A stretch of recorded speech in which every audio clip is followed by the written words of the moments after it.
Okay.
अरे वा. आजच्या गीतामृत मालिकेमध्ये सर्वजणींचे स्वागत. म्यूट असल्यामुळे सुरुवात झालेली लक्षात नसेल आलं. आज आपण सगळ्यांनी मेसेज मध्ये वाचलंच असेल की आज आपला विषय काय आहे. की आता नुकताच पितृ पंधरवाडा सुरू झालेला आहे. आणि प्रत्येकाच्या घरी काही श्राद्ध, काही पितरांना करणे, ह्या गोष्टी आपण करत आहोत. परंतु या गोष्टींमागे काही शास्त्रीय कारण दिलेली आहेत. किंवा काही कारण दिलेलं आहे. त्याचं कुठलीही गोष्ट जेव्हा आपण करतो आणि त्याचं रिझन आपण समजून घेतो, त्याच्या मागे काय कारण असेल, जेव्हा ते कारण व्यवस्थितरित्या आपण समजून घेतो, त्यावेळेस ती गोष्ट आपल्याला अधिक चांगल्यारीत्या पटते. जेव्हा कुठली गोष्ट आपण करतो तेव्हा त्याच्या मागचं रिझन आपण काय आहे खरं तर जाणून घेण्याचा प्रयत्न केला पाहिजे. त्याच्यातून आपली श्रद्धाही विकसित होते आणि त्या गोष्टीविषयी आपल्याला प्रेमही निर्माण होते.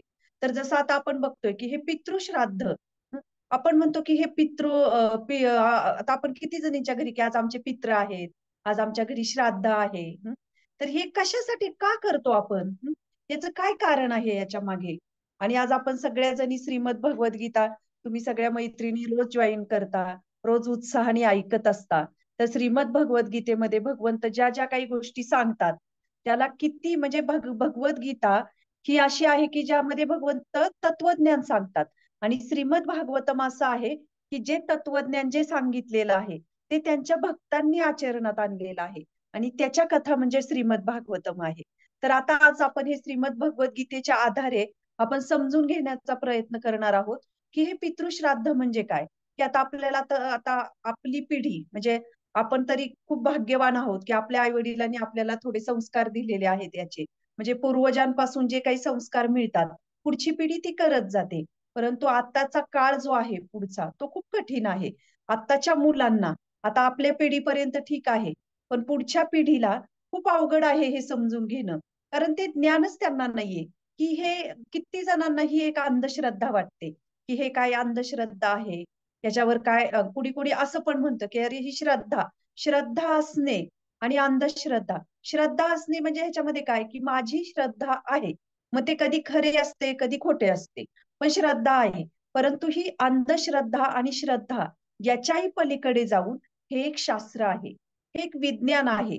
आणि हे विज्ञान काय आहे हे जर आपण समजून घेतलं तर ती गोष्ट श्रद्धा आणि अश्रद्धा जी काय असेल त्याच्याही पुढे ती गोष्ट जाते. म्हणजे त्याला काही कारण आहेत, त्याला काही रिझन आहेत त्या गोष्टींमागे. आणि मग तेव्हा ते विज्ञान होतं. तर खरोखर हे आपण पितृश्राद्ध जे काही घालतो तर त्याच्या मागे विज्ञान आहे, ही कुठलीही अंधश्रद्धा नाहीये. किंवा कुणी काहीतरी त्याला कुठेतरी वाटते की अरे मला ही गोष्ट करायची आणि माझी स्वतःची श्रद्धा आहे म्हणून मी करतोय. तर असे नाहीये. तर ह्याच्या मागे शास्त्रीय काही कारण आहेत, हे सायंटिफिक आहे. म्हणून हे आपलं कर्तव्य आहे. पितृश्राद्ध म्हणजे काय की त्यांना त्या दिवशी स्मरण करणे, त्यांच्यासाठी काही गोष्टी करणे. या गोष्टीला शास्त्रांमध्ये ह्या गोष्टींचं वर्णन केलेलं आहे. म्हणून हे वैदिक शास्त्रांचं जे आपलं महत्व आहे हे काय आहे की हे विज्ञानावर आश्रित आहे. परंतु दुर्दैवाने बघा ना की आपले शास्त्र जे आहेत, जसं श्रीमद भगवद्गीता आहे, आता तुम्ही बाकीचे आपण कुठले नावं घेणार नाही, परंतु कुठल्याही धर्माचे किंवा कुठल्याही शास्त्रांचं त्यांचं कुठलेही त्यांचे धार्मिक ग्रंथ आहेत, त्याच्यावर जर काही उपरोधिकपणे टीका केली किंवा कोणी काही बोललं तर ते लोक सहन करून घेत नाहीत. परंतु आपलं दुर्दैव असं आहे की आपला हा सनातन धर्म आहे. आणि सनातन म्हणजे काय की शाश्वत, म्हणजे असं नाही की कुठल्या हिंदू पुरतं मर्यादित आहे, की प्रत्येकासाठी हे आहे. आणि हे प्रत्येक जीवात्म्यासाठी हे ज्ञान दिलेलं आहे. आणि असा हा सनातन धर्म, असं हे शाश्वत ज्ञान आपल्या ऋषी मुनींनी ते आपल्यासाठी सेव्ह करून ठेवलेलं आहे आणि ते आपल्याला दिलेलं आहे. परंतु त्याची किंमत आपल्याला हे नाहीये. म्हणजे कधी कधी आपल्याला एखाद्या गोष्टी सहजतेने मिळतात ना, तर त्याची किंमत राहत नाही. तसं आता आपलं झालेलं आहे. हे जे ज्ञान आहे त्याची काय केली जाते, एक प्रकारची चेष्टा केली जाते, की अरे हे काय आहे, हे काहीतरी अंधश्रद्धेपोटी करतात. परंतु नाही, तर हे काय आहे, एक सायंटिफिक आहे, विज्ञान आहे. म्हणून भगवद्गीतेमध्ये भगवंत 14व्या अध्यायामध्ये हा 18वा श्लोक आहे. 14व्या अध्यायामध्ये 18वा श्लोक आहे, जो आतापर्यंत आपण श्रीमद भगवद्गीता शिकत गेलेलो आहोत. त्याच्यामध्ये हे श्लोक कशा पद्धतीने आपल्याला शिकवतात. कधी कधी असं वाटतं ना, हे श्लोक वाचला तर असा जर वाचला तर आपल्याला कळणार नाही. परंतु आता आपण बघतो की श्राद्ध म्हणजे काय, की ज्यांचा मृत्यू झालेला आहे त्यांच्यासाठी आपण श्राद्ध करतो आपल्या पिढीमध्ये. मग आता जिथे आत्मा, म्हणजे याचा अर्थ काय, की आत्मा आहे, म्हणजे त्यांचा जेव्हा मृत्यू होतो तेव्हा हे पंचमहाभूताचं शरीर ते त्यागतात आणि तो आत्मा या जगातून निघून जातो. परंतु तरीही आपण त्यांच्यासाठी श्राद्ध करतो. पण आता प्रश्न इथेच निर्माण होतो की आत्मा आहे का? या जगात काय खावं पिवं ऐश करो अशी एक प्रवृत्ती निर्माण झालेली आहे. पुढचं कोणी बघितलंय? म्हणजे जिथे हाच प्रश्न निर्माण होतो, आत्मा आहे की नाही, तरच त्याच्या पुढे त्या गोष्टींना अर्थ राहतो. जर एखाद्याला श्रद्धाच नसेल की अरे आत्म्याचं कोणी बघितलंय, कोणी आत्मा बघितलाय, आणि त्यांनी ती गोष्ट जर त्याचा तिथे श्रद्धा नसेल तर पुढच्या गोष्टींना काही अर्थच राहत नाही. म्हणून आपण बघूया की श्रीमद भगवद्गीतेमध्ये भगवंत 14.18व्या श्लोकामध्ये म्हणतात की वृद्धम गच्छन्ति, एक मिनिट,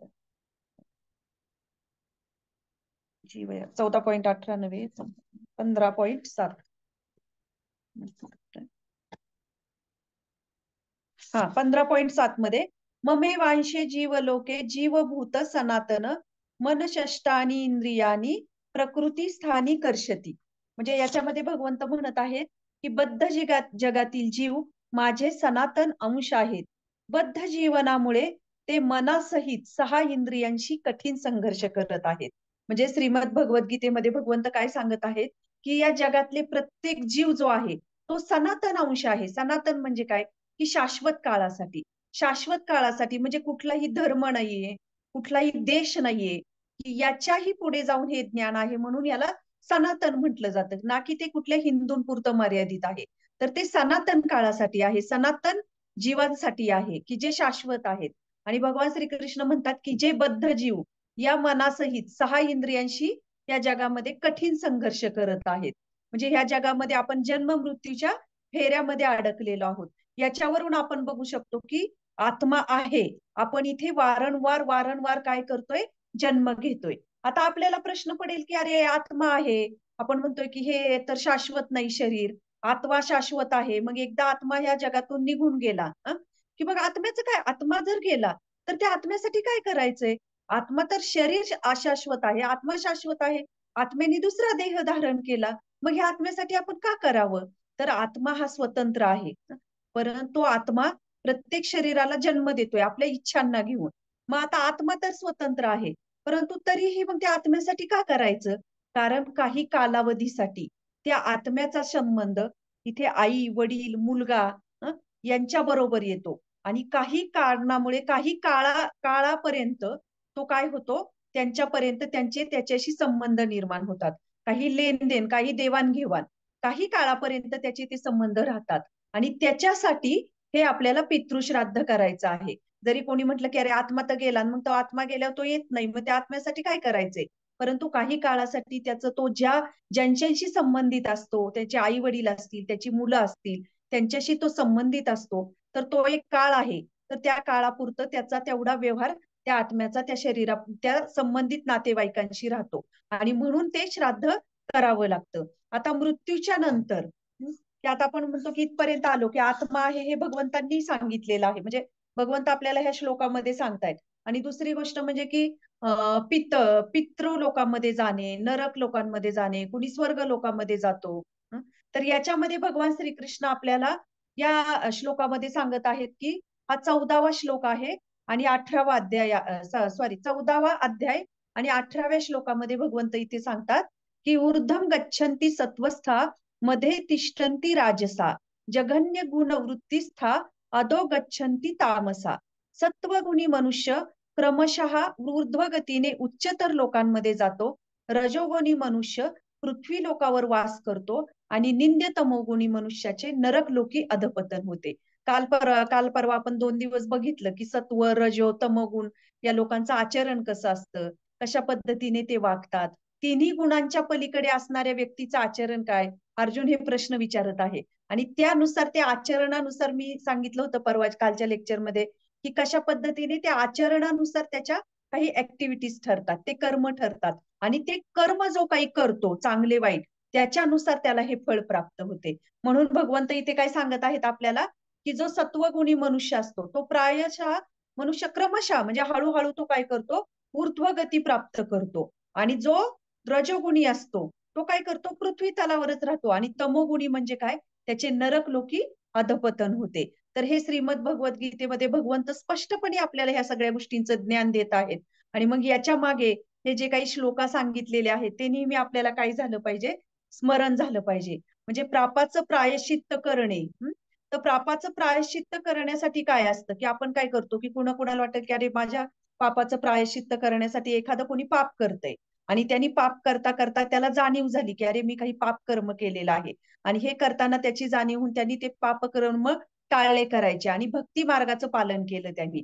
तर हळूहळू काय होतं की तो भगवंतांच्या अशा धामामध्ये प्राप्त होतो की जसा ऐश्वर्य धाम म्हणजे द्वारका आहे, गोलोक धाम वृंदावन आहे, अयोध्या धाम प्रभू रामचंद्रांचं धाम आहे, अशा धामाची त्याला प्राप्ती होते. आणि जो एखादा भक्ती करत नाहीये आणि पाप केलेला आहे, त्यांनी भक्ती तो करत नाही, परंतु त्यांनी काही पाप केलेलं आहे आणि ते पाप म्हणजे जे काही पाप आहे त्यांनी त्याच्या पुण्यकर्माच्या जोरावर ते काही नष्ट झालेलं आहे आणि पाप करण्याची प्रवृत्ती त्याची थांबलेली आहे. परंतु त्यांनी काय केलेलं आहे, आता पुण्य कमवलेलं आहे आणि पाप कर्म कुठलंही तो करत नाही आणि पुण्यकर्म करतोय. पुण्यकर्म जेव्हा तो करतो तेव्हा ते पुण्यकर्माचं फळ त्याला भोगण्यासाठी त्याला काय प्राप्त होते, ऊर्ध्वगती. ऊर्ध्वगती म्हणजे हळूहळू क्रमशः जसं भगवंत इथे म्हणत आहे की तो ऊर्ध्वगती उच्चतर लोकांमध्ये जातो, जसं ब्रह्मदेव, स्वर्गलोक इथपर्यंत हे ऊर्ध्व लोक आहेत आणि त्याच्याही वरती भगवंतांचे धाम आहेत.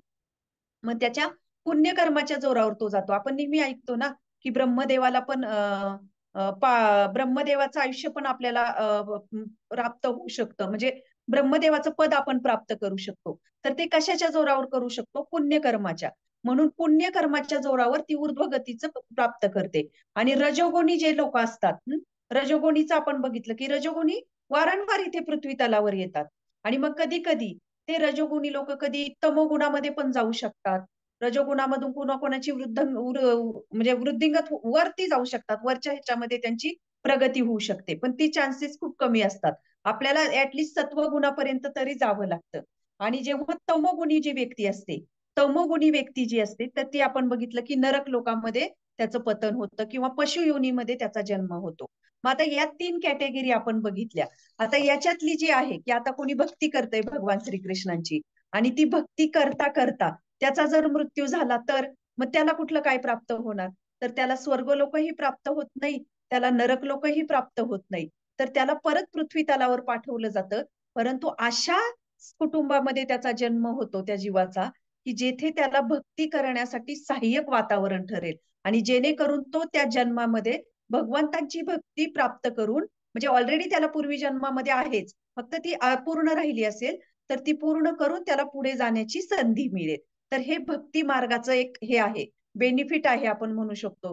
की बाकीच्या गोष्टींच्या कशा कर्मफळ हे आपण आतापर्यंत खूप ऐकत आलेलो आहोत की फळ, पुण्यकर्म संपलं की खाली यायचं, खाली आलं की परत आपण काहीतरी कर्म करणार, म्हणजे त्याची प्रतिक्रिया आपल्याला सारखी भेटते. परंतु भक्ती मार्गाचं जर पालन केलं, भगवान श्रीकृष्णांची जर आपण भक्ती केली, प्रभू रामचंद्रांची आपण जर भक्ती केली, तर नक्कीच आपल्याला स्वर्गही प्राप्त होत नाही, नरकही प्राप्त होत नाही, नीच योनीमध्येही आपण जात नाही, तर उलट अशा वातावरणामध्ये भगवंत आपल्याला जन्म देतात की जिथे ज्या कुटुंबामध्ये ज्या कुटुंबामध्ये भक्तीसाठी सगळं सहाय्यक वातावरण त्याला प्राप्त होईल. म्हणून ही गोष्ट खूप महत्वाची आहे, की हे समजून घेणे, की हे आत्मा जो आहे, तो कशा पद्धतीने त्याच्या कर्माचे जे काही कर्म आहेत, त्यानुसार तो शरीर धारण करत असतो. आणि हे हरिनाम म्हणजे हे जे जीवन आहे, हं, तर या जीवनामध्ये भगवंतांची भक्ती करणे आणि भगवंतांची भक्ती प्राप्त करून आपण शाश्वत धामामध्ये जाणे, परत वारंवार जन्म मृत्यूच्या फेऱ्यात न अडकणे. तर ही एक संधी, दुर्मिळ अशी संधी भगवंत आपल्याला ह्या मनुष्य देहामध्ये देत आहेत. तर आता आपण बघणार आहोत, की हे पार्श्वभूमी बघितली, की आत्म्याचं स्थान काय आहे? म्हणजे याचा अर्थ आत्मा आहे. जे आपले पूर्वज आहेत, त्यांच्यासाठी आपण जे काही करतो, तर ते खरोखर सत्य आहे आणि ते करणंही गरजेचं आहे. तर आता हे ना विष्णू गरुड संवाद म्हणजे विष्णू जे आहेत, ते गरुडजींना हे गरुड पुराणामध्ये येतं. मागच्या वेळेस पण मी गरुड पुराणाचं एक महत्त्व सांगितलं होतं, की गरुड पुराण नेहमी मृत्यू झाल्यानंतर ते वाचन केलं जातं. परंतु तेच जर गरुड पुराण आपण जिवंत असताना जर जाणून घेतलं, तर किती त्याला म्हणजे ती कृपाही आपल्याला प्राप्त होईल आणि त्या परत वारंवार ते कर्म आपण करणार नाही. तर त्याच्यामध्ये विष्णू हे खूप सुंदररित्या गरुडजींना याविषयी सांगत आहेत आणि भागवतामध्ये सुद्धा याचे काही संबंध भागवत पुराणामध्ये सुद्धा ह्याचे काही रेफरन्स येत आहेत. तर आता मृत्यू झाल्यानंतर साधारणतः 12 किंवा 13 दिवस जो काय असतो, काही ठिकाणी 14 दिवस असतो, काही ठिकाणी 12 दिवस असतो, 13 दिवस. आपण म्हणतो ना 13वा आहे, 14वा आहे, 15 दिवस सुतक आहे. तर हे जे आहे, याच्या मागे पण काही कारण आहेत. तो 14 दिवस, 14च दिवस का आहेत? 12 ते 14 दिवस. हेच का दिवस बरं ठेवलेले आहेत? कारण त्याचं कारण असं आहे, की चेतनेचा जो प्रभाव असतो, चेतनेवर जो प्रभाव पडलेला असतो, तो साधारणतः 12 ते 14 दिवस राहतो. म्हणजे जसं आता आपण कोरोनाच्या काळामध्ये सुद्धा बघू शकतो, की क्वारंटाईन जे करायचे ते साधारण 14 दिवसांचं असायचं. म्हणजे त्यातले जे जर्म्स आहेत ते सुद्धा 14 दिवस राहतात. म्हणजे त्यामुळे त्याचं कारण आहे, एक सायंटिफिक हे कारण आहे, की चेतनेचा प्रभाव हा 12 ते 14 दिवस राहतो आणि त्यामुळे ते 12 ते 14 दिवस जे असतात, ते त्या आत्म्यासाठी खूप महत्त्वाचे असतात आणि त्यामुळे तो 14 दिवस आपण ते सुतक पालन केलं. सुतक म्हणजे ते जे काही विधी असतात, ते त्या काळामध्ये आपण करतो.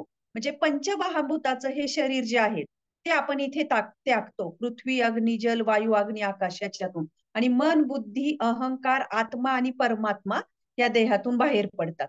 आपलं मन कधीही नष्ट होत नाही. आपल्या इच्छा कधीही जात नाहीत. तर त्या इच्छा आपल्याला काय करतात, आपल्या बुद्धी, अहंकार आणि आत्म्या ह्या बाहेर पडतात आणि त्यानुसार आपल्याला काय होतं, शरीर प्राप्त होतं. आता हे आपण बघितलं, की 12 ते 14 दिवस चा तो काळ आहे आणि तो काळ म्हणून आपण म्हणतो ना, की 12 ते 14 दिवस गरुड पुराण कोणी वाचतं, भागवतम म्हणजे भगवद्गीता कोणी वाचन करत असतं ह्या सगळ्या गोष्टींचं. तर त्याला कारण ते आहे. मग आता हे बघूया आपण, की हे जे आहेत तर हे 13-14 दिवस जे असतात, तर याच्यामध्ये ना ते जे म्हणजे 3 जे आपण पूर्वी बघितलेलं आहे, की पूर्वीच्या काळीची लोक सांगतात, की अमक्या-अमक्याचा मृत्यू होत होता.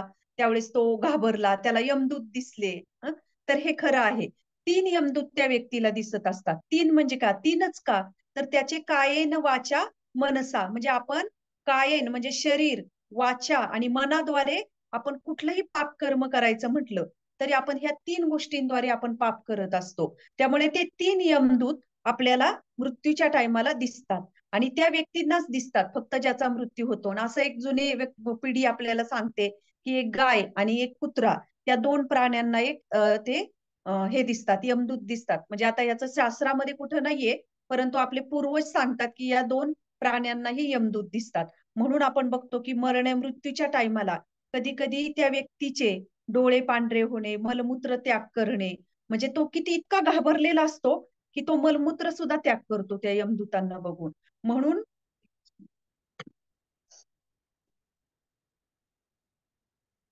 सॉरी फोन आला होता. म्हणून ते जे मृत्यूच्या टायमाला जे यमदूत दिसतात, तर ते यमदूत जेव्हा दिसतात, जे यमदूत दिसतात त्याला ते घाबरतात आणि त्या घाबरण्यामुळे डोळे पांढरे होणे, एकदम घाबरण्याची म्हणजे ते आपण मृत्यूच्या टायमाला आपण बघतो ना, की ती व्यक्ती प्रचंड घाबरलेली असती किंवा अचेतन अवस्थेमध्ये असती. काही-काही लोकं मलमूत्रही त्याग करतात. तर हे कारण आहे त्याला, की त्यांना यमदूत दिसतात. आणि जे ऊर्ध्व गती प्राप्त करतात किंवा ऊर्ध्व गतीमध्ये वरचा वरचे जे काही आहे धाम धाम म्हणू शकत नाही, पण वरचे जे काही कुठलं ब्रह्मलोक असेल, स्वर्गलोक असेल याची प्राप्ती करतात. त्यांचा प्राण हा कमरेच्या वरच्या भागातून जातो.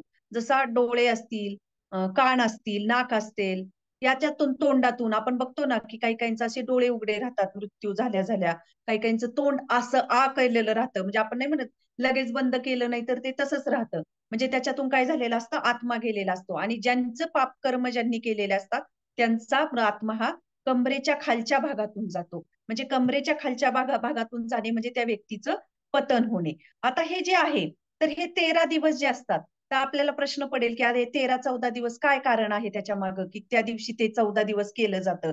तर ज्या दिवशी मृत्यू होतो त्या व्यक्तीचा, तर असं शास्त्रामध्ये वर्णन आहे, गरुड पुराणामध्ये विष्णू सांगतात की ज्या दिवशी त्या व्यक्तीचा मृत्यू होतो त्याच दिवशी यमदूत काय करतात, त्याला नरक लोकामध्ये घेऊन जातात. आणि जिथे नरक लोकामध्ये नेल्यानंतर त्याला नरक लोकाचं दर्शन दिलं जातं. दर्शन म्हणजे की इथे तुला यायचं आहे परत. आणि परत दुसऱ्या क्षणाला तिथून त्याला दर्शन घेऊन परत जिथे त्याचा प्राण गेलेला आहे त्या ठिकाणी त्या जागेवर त्याला आणून सोडलं जातं. किंवा मग कधी कधी असं पण होतं की यमदूत जे काय आहे, ज्या ठिकाणी त्याचा मृत्यू झालेला आहे त्याच ठिकाणी त्याला नरक लोकाचं दर्शन घडवतात आणि 14 दिवसांनी मग नंतर त्याचा प्राण नेतात. तर हे 14 दिवस जे आहे तो तिथे राहतो. त्याला कारण ते नरक लोकांचं दर्शन झाल्यानंतर तो तिथे 14 दिवस राहतो, 12 ते 14 दिवस.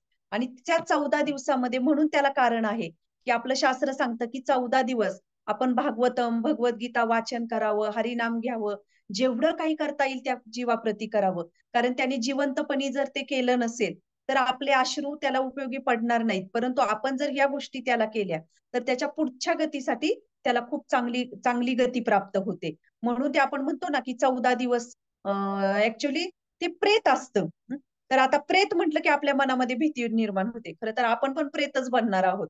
प्रेत म्हणजे काय असं हे नाही, फक्त त्याला शरीर नाहीये. त्याच्या इच्छा असतात, फक्त त्याला शरीर नसतं. आणि मग 14 दिवस तो बिना शरीराचा तो तिथे जिथे त्याचा जीव गेलेला आहे, आत्मा गेले, तो आत्मा तिथे भरकटत असतो, फिरत असतो. त्यावेळेस तो बघत असतो की अरे माझ्यासाठी कोण किती रडतंय, कोणाला किती दुःख आहे, का कोण म्हणतंय बरा गेला, किंवा जे काही आहे त्या आत्म्याला ते दिसत असतं. आणि तो बघत असतो की माझे माझे म्हणणारे खरंच किती लोकांना, माझं म्हणजे किती नातेवाईकांना, किती माझ्या मुलांना हे दुःख आहे. आणि हे तो सगळं बघत असतो. आणि विचार करा की आपण भूत भूत म्हणतो, की जे आता आपण पिक्चर सिनेमामध्ये हॉलिवूड बॉलिवूड याच्यामध्ये खूप असे सिनेमा आलेले आहेत, खूप असं त्या भूतांविषयी हे केलेलं आहे. जर असं काही आपण बघितलं किंवा आपल्या पिढीने पुढच्या पिढीने बघितलं तर त्याच्याविषयी किती भीती निर्माण होईल. खरं तर हे जे प्रेत आहेत किंवा जे काही गोष्टी हे झालेले आहेत आपले पूर्वज, ते आपले पूर्वजच आहेत ना. आणि आपणही त्या गतीला प्राप्त होणार आहोत जर आपण योग्य हे केलं नाही तर. म्हणून ह्या गोष्टी ना घाबरवण्यासाठी नाहीयेत, तर त्याच्या मागे काय शास्त्र आहे ते समजून घेण्यासाठी आहेत. मग जेव्हा हा 14 दिवस तो जो आत्मा, आत्मा म्हणजे काय की ज्याला शरीर नाहीये त्याला प्रेत म्हटलं जातं. तर तो आत्मा 14 दिवस त्या घरामध्ये राहतो. म्हणून म्हणतात की 14 दिवस त्याला राहण्याचा तो काय असतो, अधिकार असतो. आणि मग नंतर 14व्या दिवशी यमराज येतात आणि यमदूत येतात. आणि यमदूत येतात आणि साधारणतः किती 99,000 योजन अंतर जे असतं तितक्या दूर, आणि म्हणजे पृथ्वीच्या खाली आणि गर्भोदक पृथ्वीच्या खाली आणि पृथ्वीच्या साऊथ भागाला, तिकडल्या भागाला गर्भोदक सागर, की जे आपण नेहमी ऐकलेलं आहे भागवतम मध्ये भगवद्गीतेमध्ये, की 3 विष्णू आहेत त्याच्यातले हे गर्भोदक सागर, गर्भोदक सागरामध्ये विष्णू राहतात. तर त्या गर्भोदक सागराच्या वरती आणि पृथ्वीच्या खाली आणि पृथ्वीच्या दक्षिण भागाला अशा ठिकाणी तो पितृलोक आहे. तर या ठिकाणी त्याच्या खाली ते पाताळ लोक आपण म्हणतो ना, खालच्या भागाला पृथ्वीच्या, तर तिथे तो पितृलोक आहे. आणि त्या पितृलोकामध्ये काय केलं जातं, त्या आत्म्याला घेऊन म्हणजे नेलं जातं तिथे, त्याचे जे काही कर्मफळ असेल ते त्यानुसार. मग आता ते जे पितृलोक आहे तर ते काय आहे, यमराजांचं एक ऑफिस आहे असं समजायचं, वेटिंग रूम आहे ती वेटिंग रूम.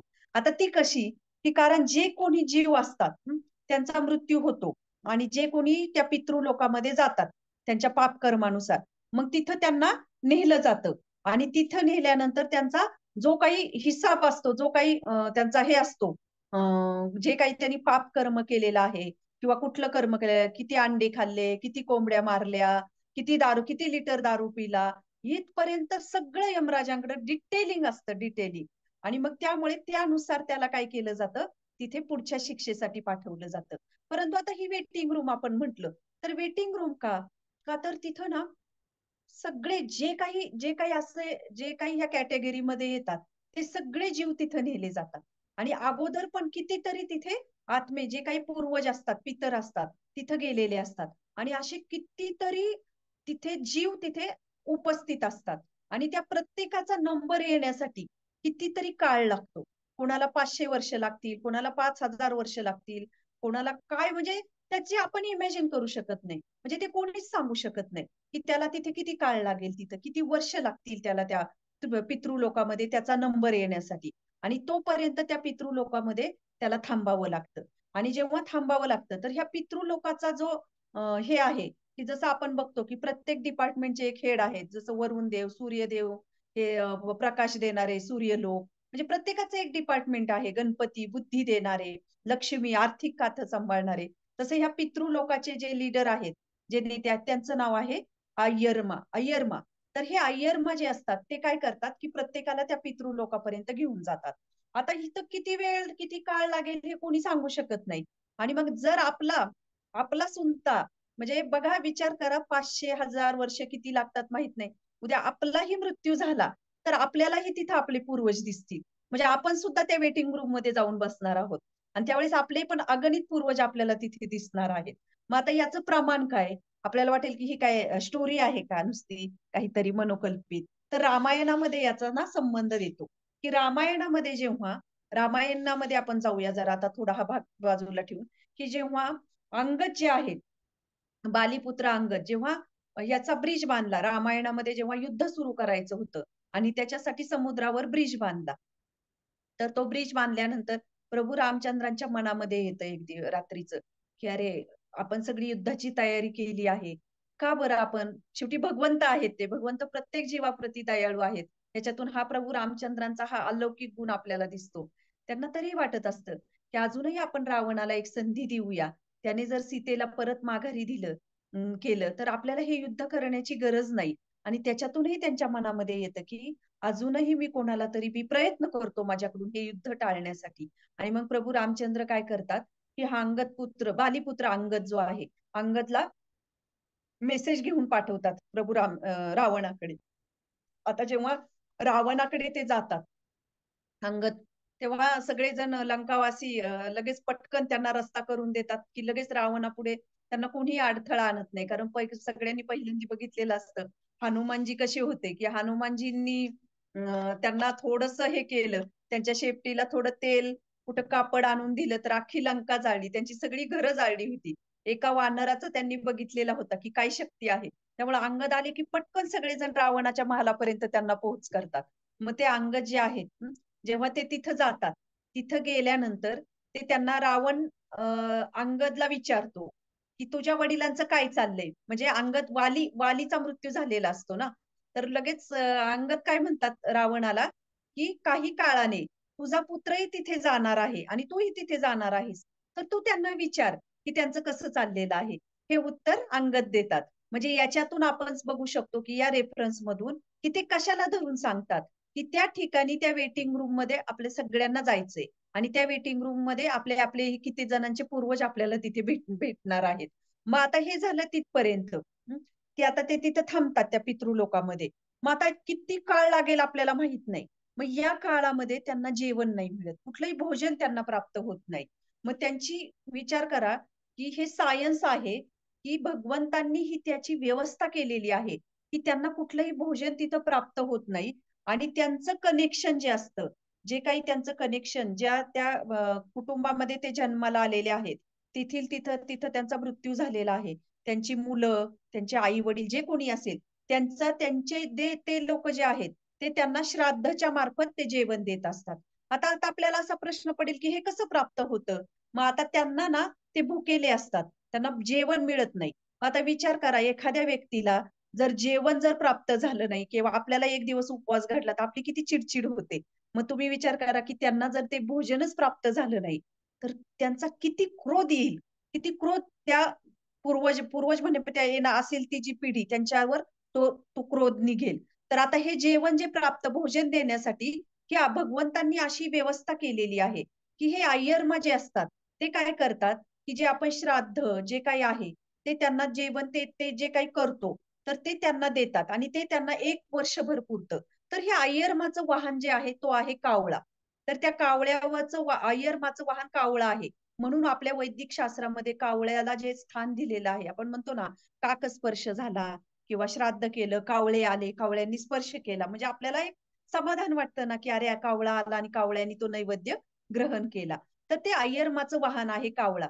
म्हणून अय्यरमा त्या कावळ्याला पाठवतात आणि तो कावळा ते जे काही आहे, ते जे काही भोजन बनवलेलं आहे, तर ते आपल्या पूर्वजांना, पितरांना प्राप्त होतं आणि मग ते 1 वर्षभर त्या पितरांना ते प्राप्त होतं आणि मग म्हणतो ना आपण, की त्यांचे पितृदोष त्याला ते कारण आहे, की त्यांना त्यांचे ते भरभरून आशीर्वाद प्राप्त होतात.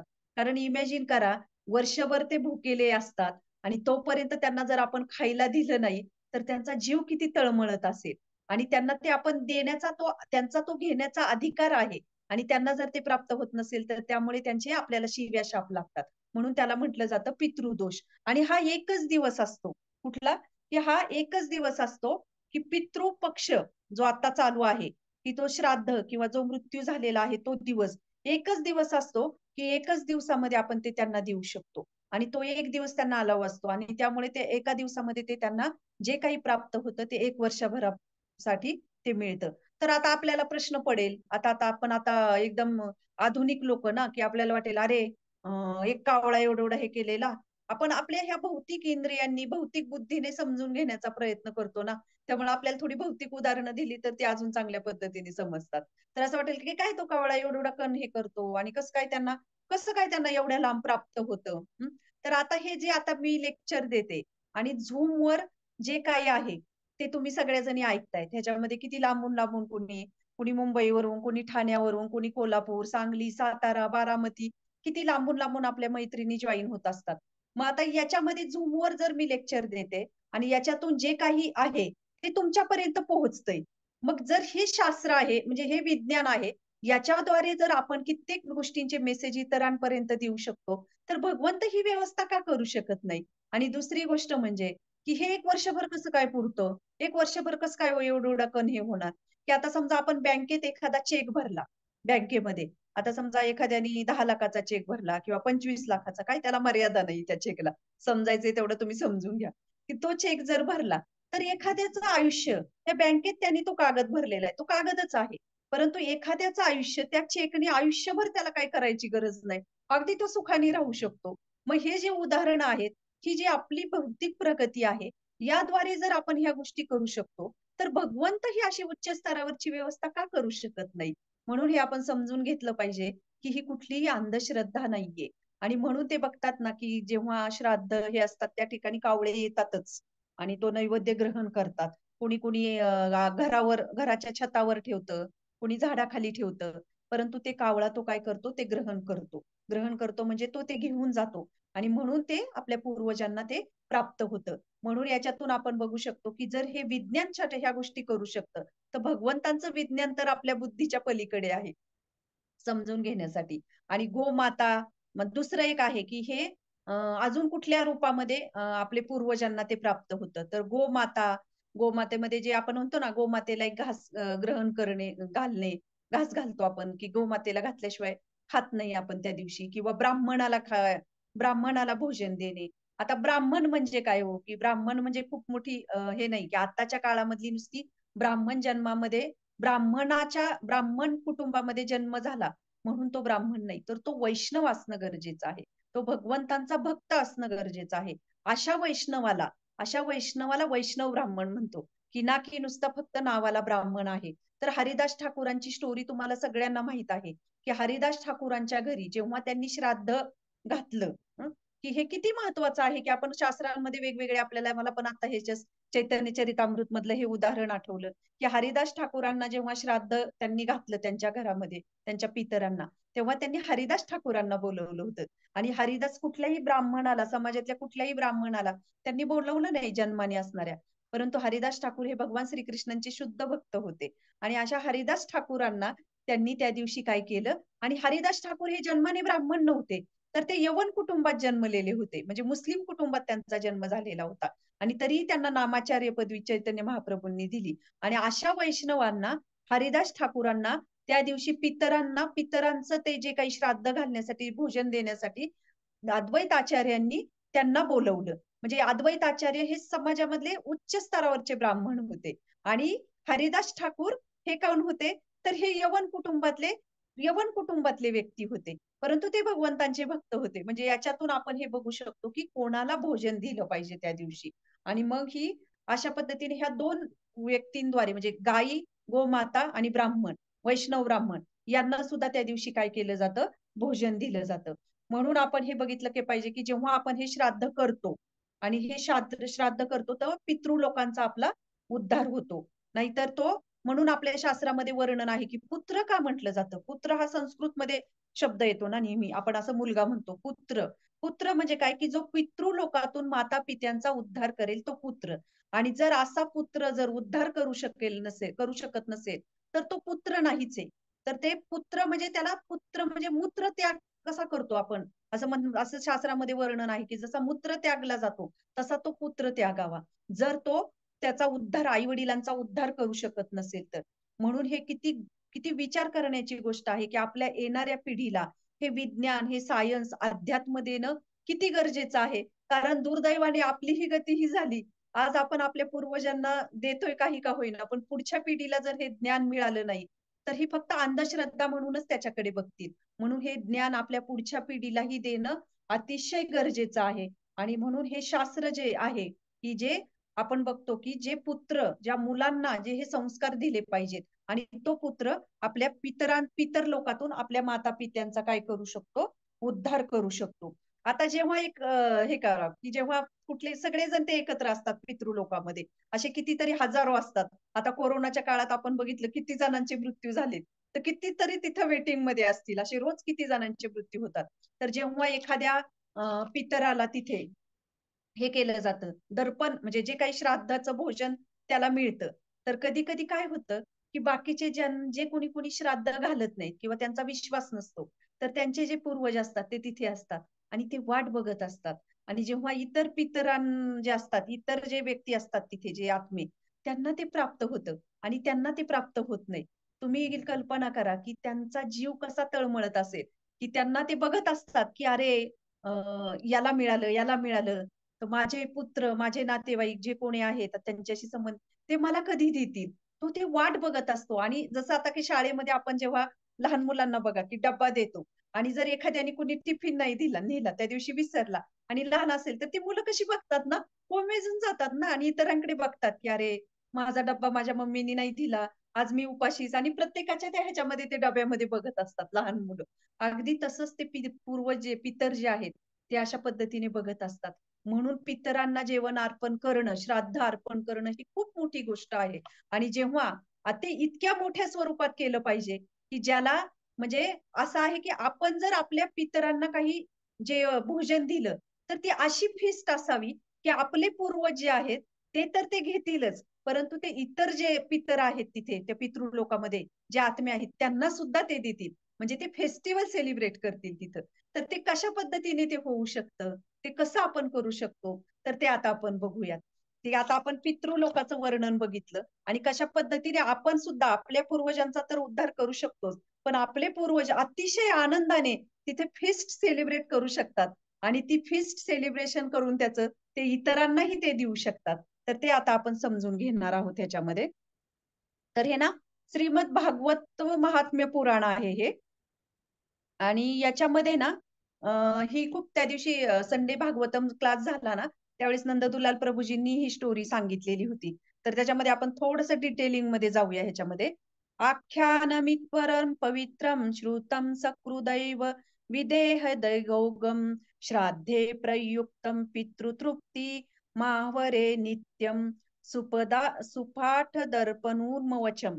म्हणजे काय की याच्यामध्ये वर्णन केलेलं आहे की कशा पद्धतीने म्हणजे श्रीमद भागवतम म्हणजे भक्तीचा गाभा आहे आणि त्या श्रीमद भागवतमचं काय महात्म्य आहे म्हणजे श्रीमद भागवतमचं महात्म्य सांगण्याची गरज नाही परंतु या श्लोकामध्ये त्याची काय प्राप्ती होते तर इथे सांगतात श्राद्धे प्रयुक्तम पितृतृप्ती मावहरे नित्यम म्हणजे श्राद्ध अर्पण करून आपल्या पित्रांचाही आपण उद्धार करू शकतो तर म्हणजे याच्या आणि दुसरं काय आहे आहे याच्यामध्ये नित्यम नित्य म्हणजे काय, नेहमी श्रवण केलं, नित्य नियमाने जर श्रवण केलं तर या जगामध्ये या जन्म मृत्यूच्या फेऱ्यातूनच त्यांची मुक्तता होईल. आणि दुसरी गोष्ट म्हणजे इथे सांगत आहे, श्राद्धे प्रयुक्तम, म्हणजे श्राद्धे म्हणजे श्रद्धेने सुनणे, ऐकणे, म्हणजे श्रद्धेने ऐकणे ही खूप मोठी गोष्ट आहे.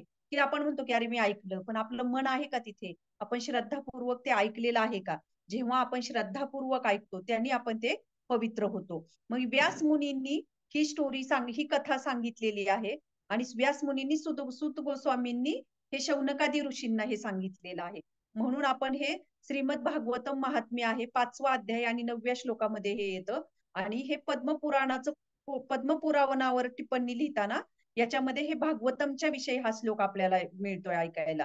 तर याच्यामध्ये मग सनत कुमार अगोदर नारद मुनींना सांगतात आणि नंतर सूत गोस्वामी त्यांच्या शिष्यांना हे सांगत आहेत. तर ही खूप छान स्टोरी आहे. त्या दिवशी कदाचित तुम्ही सगळ्यांनी ऐकली असेल, पण तरी रेफरन्स साठी आली म्हणून थोडक्यात आपण सांगते मी, की गोकर्ण आणि दुंदुकारी नावाच्या 2 भावांची ही कथा आहे. तर ज्याचे जे मूळ वक्ता जे आहेत ते कोण आहे, शांडिल्य ऋषी. आता हे शांडिल्य ऋषी कोण, तर हे कश्यप वंशामध्ये येतात. महर्षी कश्यप वंशामध्ये महर्षी देवल जे आहेत त्यांचे पुत्र, म्हणजे रघुवंशामध्ये दिलीप राजा जो भागीरथीचं जे आपण भगीरथ राजाचा जो इतिहास बघतो, त्या रघुवंशामध्ये दिलीप नावाचे जे राजा होते त्यांचं पांडित्य शांडिल्य ऋषी करायचे. म्हणजे अगदी जनक राजाने जेव्हा भगवत धामात जायचं त्यावेळेस एक यज्ञ केला होता, तर त्या यज्ञालाही ते शांडिल्य ऋषी उपस्थित होते. म्हणून तिथून पुढे त्यांचं इतका महानता आहे त्यांची, तर त्यांच्या नावाने गोत्रही सुरू झालं. कदाचित आपल्यातले कोणीतरी त्या शांडिल्य गोत्रामध्ये सुद्धा येत असू आपण. तर ते शांडिल्य गोत्राचा प्रारंभ सुद्धा तिथून सुरू झालेला आहे. म्हणून ह्या कथेला नारद मुनींनी सांगितलेली ही कथा सूत गोस्वामी शौनिकादी ऋषींना सांगतात आणि व्यास ऋषी ते लिहून ठेवत आहेत. तर त्याच्यामध्ये हे वर्णन आलेलं आहे.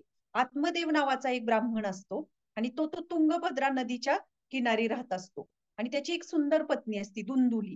तर ही दुंदुली दोघही पती पत्नी, म्हणजे सगळ्या गोष्टी त्यांच्याकडे असतात, सगळं ऐश्वर्य त्यांच्याकडे असतं आणि एकदम छान सुख संपत्ती घर सगळ्या जे काही भौतिक गोष्टी आहेत जे आपल्याला त्याची हवा असते त्या सगळ्या गोष्टी त्यांच्याकडे प्राप्त असतात. परंतु तरीही त्यांना काय असतं, सुख प्राप्त म्हणजे कुठे समाधान नसतं. कारण त्याचं कारण काय, की त्याला पुत्र नसतो. आणि म्हणजे याच्यातून हे आपण शिकू शकतो, की हा सिद्धांत आपण याच्यामध्ये घेऊ शकतो. ह्या कथेतून खूप काही गोष्टी घेऊ शकतो खरे तर आपण. परंतु आपल्याला तेवढा वेळ नाही. मी जेवढं फास्ट होईल तेवढं घेण्याचा प्रयत्न करतेय. तर हा जो आहे, की आपल्याला वाटतं, की माझ्याकडे पैसा, अडका, घर, बंगला, गाडी, सौंदर्य जे काही आहे, हे सगळं प्राप्त झाले म्हणजे मला सुख प्राप्त होईल. परंतु नाही, ह्या सगळ्या गोष्टी आत्मदेव ब्राह्मणाकडे होत्या. परंतु तरी त्याला ते सुख प्राप्त झालं नाही. त्याच्या जीवनामध्ये एकच खंत होती, की त्याला पुत्र नाही. मग आता हे करा, की आता विचार करा, की त्याला पुत्र प्राप्त झाला म्हणजे तो सुखी झाला का? मग ही स्टोरी आपल्याला, ही कथा आपल्याला ही शिकवते, हा मेसेज देते, की ह्या जगामध्ये किती गोष्टी आपण प्राप्त करण्याचा प्रयत्न केला, तरी ते शाश्वत काळासाठी आपल्याला काय करतं, सुख देऊ शकत नाही. मग हा ह्यो जो आत्मदेव जो ब्राह्मण असतो, तर तो काय करतो, की पूर्वीच्या आपण बघतो ना, की पूर्वीचे भागवतामध्ये एक पुरुर सॉरी फोन येतोय ना, त्यामुळे फोन आल्यामुळे डिस्कनेक्ट झाला असेल आवाज. की जर आपल्याला सुख प्राप्ती करायची असेल, जसं आत्मदेव ब्राह्मणाकडे सगळं होतं, परंतु तरी त्याला सुखाची प्राप्ती नव्हती. का तर त्याला एकच दुःख होतं, पुत्र प्राप्ती नाही मला.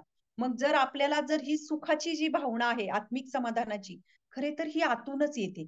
आतून म्हणजे काय, की जेव्हा आपला आत्मा खऱ्या अर्थाने संतुष्ट होतो. का फोन करते सारखा? आपला आत्मा संतुष्ट होतो. आत्म्याच्या स्तरावर आपल्याला जेव्हा समाधान प्राप्त होतं, तेव्हा खऱ्या अर्थाने आपण काय करतो, आपण सुखी होऊ शकतो.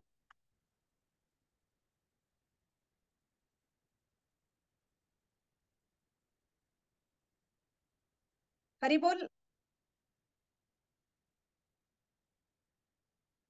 अरे,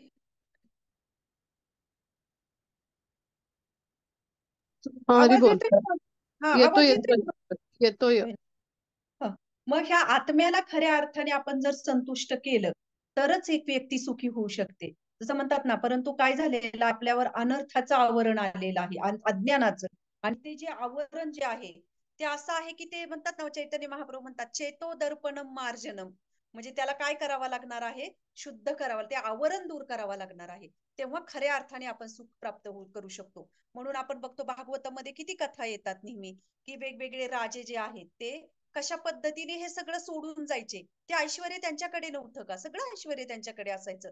परंतु खऱ्या आत्मिक समाधानासाठी, आत्मिक आनंदासाठी ते त्या वनामध्ये निघून जायचे, ह्या सगळ्यांचा त्याग करून. पुरुरवाची तर किती सुंदर स्टोरी सगळे जणांनी ऐकलेली आहे. त्याला तर सुंदर पत्नी म्हणजे उर्वशी पत्नी रूपामध्ये लाभलेली होती. आणि त्यांनी असे कितीतरी युग, जवळपास 2-3 युग कशाला म्हणतात, ते सुख भोगलेलं होतं तिच्या बरोबर. तरी तो काही काळानंतर त्याला वाटतं, की अरे मी काय केलंय? माझ्या ह्या देहाचा उपयोग काय केला? म्हणजे ह्या कथेतून आपण हे पण घेऊ शकतो, की ह्या जगातल्या कुठल्याच गोष्टी आपल्याला सुख प्राप्त करू शकत नाही. मग आता बघूया, की त्याला पुत्र प्राप्त झाला पुढे, की जेव्हा तो इतका दुःखी होतो आणि तो दुःखी होऊन त्या तुंगभद्रा नदीच्या काय करतो, तो नदीमध्ये आत्महत्या करण्यासाठी जातो. तर तिथे एक असे सिद्ध पुरुष असणारे व्यक्ती येतात, संन्यासी, आणि ते त्याला वाचवतात आणि ते म्हणतात, की "तू काय एवढ्या सुंदर मनुष्य देह लाभलेला आहे, त्याचा हे करतोय?" तर तो म्हणतो, की "मला पुत्रप्राप्ती नाहीये आणि मलाच नाही तर माझ्याकडे जी गाय आहे, त्या गाय सुद्धा आहे, तिला सुद्धा काही संतान प्राप्त होत नाही. मला पण नाही आणि म्हणजे आमच्या घरामध्ये सगळे." म्हणजे तो सांगण्याचा हे करत असतो, की ती पूर्वीच्या काळी गायीला पण तेवढं महत्त्व होतं. पूर्वीच्या ह्याच्यामध्ये. तर त्या गायीचं पण तेवढं अनन्यसाधारण महत्त्व होतं. तर तो सांगतो, की गायीला पण काही नाही आणि मला पण संतान प्राप्त नाही. मग ते सिद्ध पुरुष असतात ते. तर ते बघतात. तर ते त्याला म्हणतात, की "अरे, तू अशा किती आत्महत्या करणार आहे? येणाऱ्या 7 जन्मांमध्ये तुला पुत्रप्राप्ती होणार नाही" म्हणे. आणि मग मात्र त्याला असं वाटतं, की "अरे, हाय माझ्या 7 जन्माचं ते मला सांगू शकतात.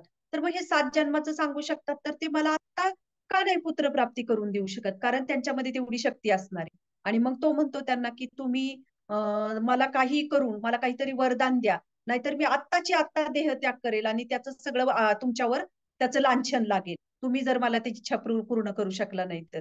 मग सिद्ध पुरुष असतात ते, तर ते काय करतात, तर त्याच्या शेवटी आता ते त्यांच्यावर ते लांछन येईल म्हणून ते काय करतात, की चला म्हणून ते एक फळ यज्ञ हे केलेलं, त्याला शक्ती प्रदान केलेलं एक फळ त्याला देतात आणि त्याला सांगतात, की "तुझ्या पत्नीला हे घाल त्याच्यातून ती प्रेग्नंट होईल." आणि मग ते घेऊन येतात. आता ही धुंदुली जी असती ती काही ते फळ खात नाही. कारण तिला कसं असतं, की माझ्या शरीराचं काय होईल आणि मला ते सहन होणार नाही त्या प्रसूती वेदना. मग तिला त्याच्यामध्ये काही विश्वास नसतो. ती फळ काय करते, त्या गायीला खायला देते. आणि तिची एक मैत्रीण असते आणि ती तिला सांगते, की तुझं म्हणजे तिला काही ती आमिष दाखवते आणि तिला म्हणते, की "तू जे तुझी पुत्र जे काही प्राप्त होईल तुला, तर ते मला दे." आणि ती पतीच्या पुढं तसं सोंग आणते, की मी प्रेग्नंट आहे म्हणून आणि नंतर ते पुत्र तिला प्राप्त होतो. मग ती तिला देते ज्याप्रमाणे ठरलेलं असतं. आणि मग ती त्या ह्या ब्राह्मणाला, आत्मदेव ब्राह्मणाला सांगते, की हा आपला पुत्र आहे. तर अशा पद्धतीने मग आता त्या आत्मदेव ब्राह्मण खुश होतो एकदम, की त्याला पुत्रप्राप्ती झाली. मग आता त्या गायीला पण ते फळ घातलेलं असतं. मग आता साहजिकच आहे, की गायीला पण जर फळ घातलंय, ते फळ एका सिद्ध पुरुषांनी दिलेलं आहे. त्याच्यात ती शक्ती असणारच. मग त्या गायीच्या पोटी पण बाळ जन्मतं, पण ते मनुष्य रूपामध्ये जन्मतं. फक्त त्याचं काय असतं, की त्याचे जे कान असतात, ते गायीसारखे असतात. म्हणून त्याचं नाव पडलं जातं गोकर्ण. अशा पद्धतीने त्या ब्राह्मणाला 2 पुत्र प्राप्त होतात. मग आता ते दोन्ही पुत्र एकत्र राहायला लागतात. आता हे जे असतो, हा दुंदुकारी म्हणजे त्याचं नाव दुंदुकारी ठेवती. कारण तिचं नाव ती म्हणते, की माझ्या नावावरून ह्याचं नाव दुंदुकाली म्हणून ते नाव ठेवलं जातं.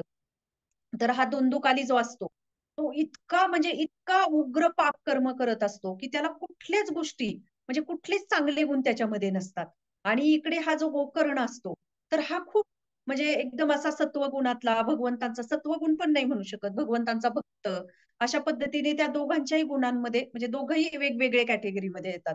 मग आता हा धुंदुकारी जो असतो, सगळ्या प्रकारचे पापकर्म करत असतो. मग साहजिकच आहे गोकर्ण हा भगवंतांचा भक्त असतो, शुद्ध भक्त. त्याला ते सहन होत नाही. तो जातो ह्याला यात्रेला बाहेर निघून जातो. ते घर सोडून जातो निघून. मग इकडं हा धुंदुकारी काय करतो, की नंतर त्याला इतका हे होतो, की तो म्हणजे आता त्याला घरामध्ये त्याचं कोणाचंच त्याच्यावर नियंत्रण राहिलेलं नसतं.